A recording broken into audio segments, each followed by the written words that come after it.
In a world where many people are doing their gaming on the go on their smartphone, in a world where our smartphones are incredibly, ridiculously powerful and can even at times open up into full-fledged tablets, it makes more and more sense to have a proper controller to do your gaming on with that smartphone. Today, we're going to be looking at the GameSir G8 Galileo mobile game controller. I will have a link in the description down below to purchase this controller after I'm done with my review. It is $79.99. This is not a cheap controller, but let me tell you, it's probably worth that money. If this is something you're looking for, a controller like this seems like one of the best ones I have ever used. Let's take a look at that hardware now.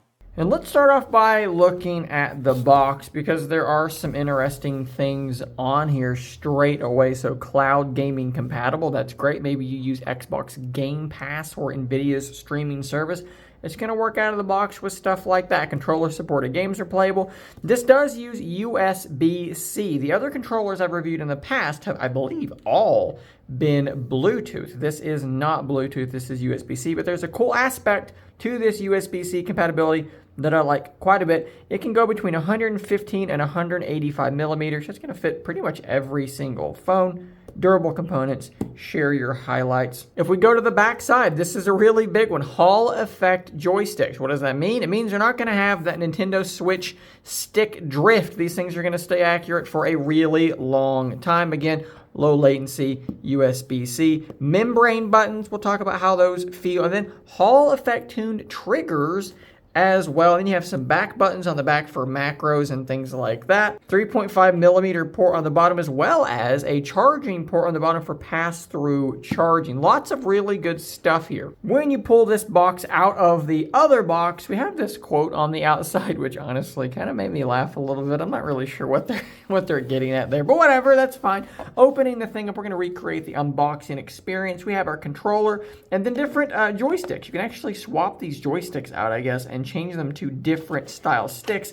If there's one that you feel like you would like better, smaller, different grips, things like that, that is a pretty novel idea as well.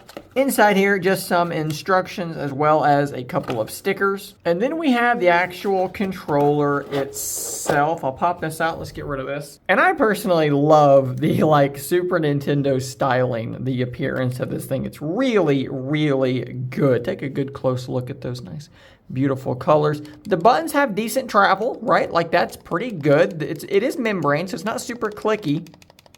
But I really like the way that these buttons feel. And another great thing about this is the size of these joysticks. GameSir always does a really good job with having like pretty large joysticks to work with, which makes using, or playing a shooter really, really nice. The D-pad, a little bit clickier than the buttons over there, I feel like. Still pretty decent. Bumpers are nice and clicky, feeling pretty good. These things do feel really nice as well. Not a ton of resistance, easy to reach. They don't feel like they bottom out too hard. Overall, the controls feel really good. In terms of the mechanism to open it up and to grip it onto your phone, if you look in there, you can actually see, I believe those are like springs or something that's holding everything or kind of pulling everything back together. Nice rubberized texture there. We've got our headphone jack and our USB-C on the bottom, macro on the back, texture on the edges here, but nothing too harsh. Sometimes they go too hard with these textures, and someone like me that's got like some texture sensory issues, it gets a little bit crazy for me.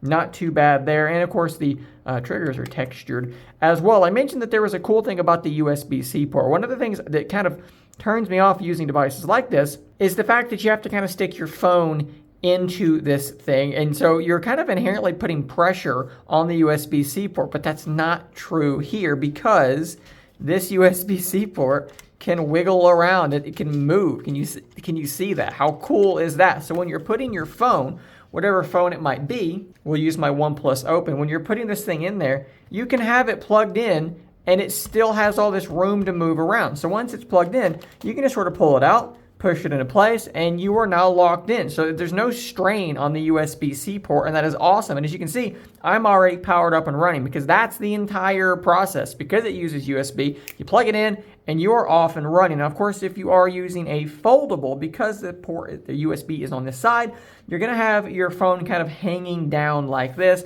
which is whatever, you know, it's either going to hang over this way or stick up really far that way, whichever way you want to go. I think that this is kind of what the PlayStation Portal actually looks like, if I'm remembering correctly. Maybe I'm wrong. Maybe it goes the other way.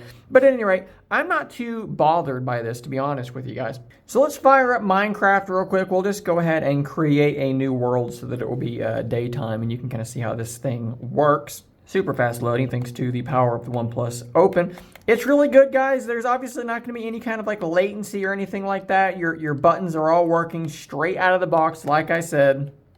Any game like this that is already compatible, man, spawn right here with some wolves. What a great place to start, because you got to have a dog when you're playing Minecraft. Who wants to play Minecraft and not have a dog? This would work really, really well. Like if this is how you wanted to play Minecraft, man, it's just straight out of the box, everything working just fine.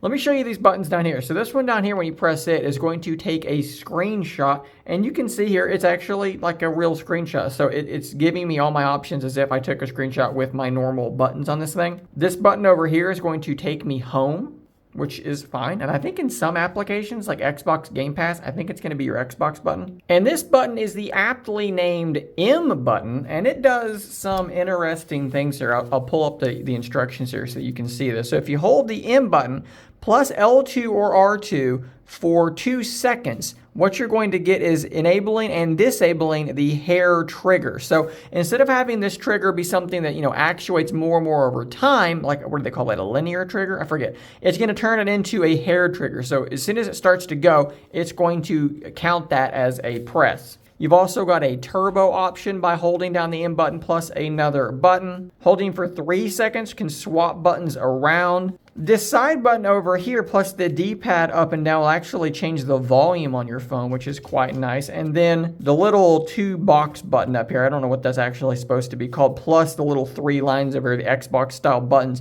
will switch between modes: white for PlayStation mode, green for Android mode, blue for G Touch mode. You can also map the buttons on the back. You can see here there's a procedure for mapping those back buttons. I'm not going to go through that entire procedure, but just basically know that M button is sort of your macro button. It's how you're going to do some hotkeys, and it's how you're going to map those back buttons, and all that stuff works really, really well. Let's take a look though at something like some game streaming. We'll jump into Game Pass and we'll give that a shot as well. Let's let this rotate around and we'll fire up a game.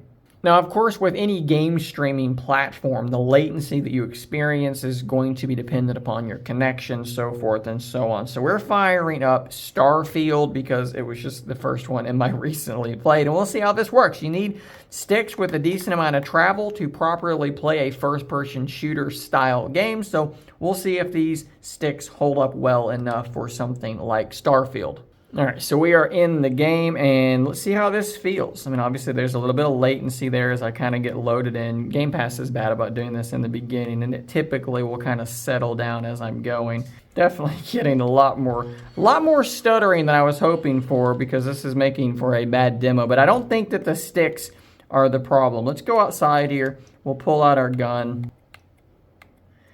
The delay's pretty bad on Game Pass this morning for some reason. But I will tell you that the sticks, I mean, these feel like sticks on any other controller that I have. You know, I've got some GameSir controllers that I use on my PC, and they feel very, very similar to this.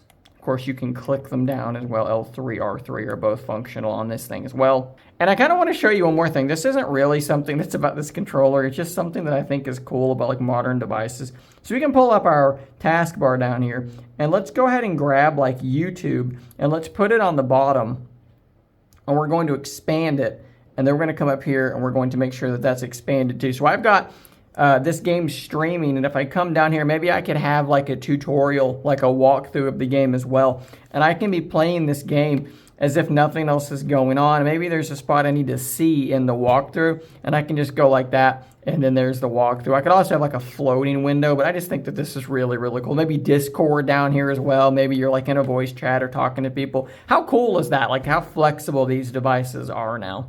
Of course, there's also the GameSir application, which is going to let you do things like upgrade the firmware on your device. Also, there are some key settings, things like that in here. Little, just basically useful settings and things like that, configurations for this device. You're going to want to install that application. You can also play games through this app, and something like Call of Duty that does not natively have controller support can be basically made to have controller support. You can see this floating button here. Once we get into a game, we'll fire this up and I will place these controls down. While this finishes downloading, if you click on this, you can see there are several options up here at the top. They're a little bit like misaligned with those lines. I'm not really sure what's going on there.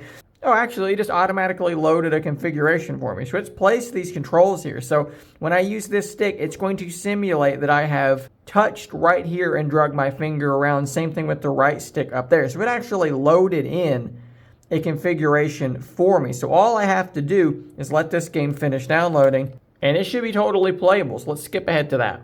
So this is the Battle Royale mode in Call of Duty now, and everything's working like, well, I shouldn't say everything. Some things are working, but some things did not line up correctly. So we're gonna hit this button here, and we should be able to move things around a little bit to kind of make them make a bit more sense. So like that needs to be placed there, B needs to be there. They're slightly off. Okay, so we should be getting somewhere as it currently is. We're gonna close this out. We're gonna save that, which is kind of handy, and that should go away. We should be looking around a bit better now. There's ADS. Can shoot our gun. Okay. There's a guy. Let's kill him. Oh, I can't look up very well. Oh my gosh. Okay, so something is badly wrong with the right stick. Okay, don't really know what's going on with that right stick. Definitely need to look into that. See, looking up is doing some very strange things. So let's see if we can figure that out. Okay, so I went into this, and there's a settings area here, and I lowered the sensitivity there, and I kind of put it to like the medium preset in game, and I think that's working okay. I am still having some instances where I'm pretty sure I'm hitting left or right, and I'm looking up and down. So maybe the up-down sensitivity needs to be lowered a little bit more. Still, honestly, probably all of it needs to be lowered a little bit more. It's very, very sensitive. Like, there's a guy down there. There's two guys down there. I should be able to kill these people, but I'm really struggling to be able to aim. So let's go in here, and let's say that the vertical needs to be down to like, probably like 10, and maybe that's like 15. And we'll save that and see if that's any better. You're gonna have to take the time to dial this stuff in. Okay, it's slow, but I think it's okay. And I wish I could sprint. Is there a place that maps sprint to the screen permanently for me to be able to get into? I don't know. Let's see if I can catch up with these people and put any of them on blast.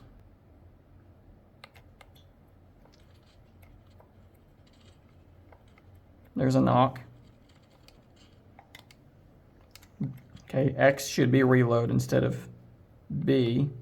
Oh, I'm out of ammo. I don't know how to... Let's switch guns. I mean, these are definitely bots because I've never played this mode before, so like, it's whatever.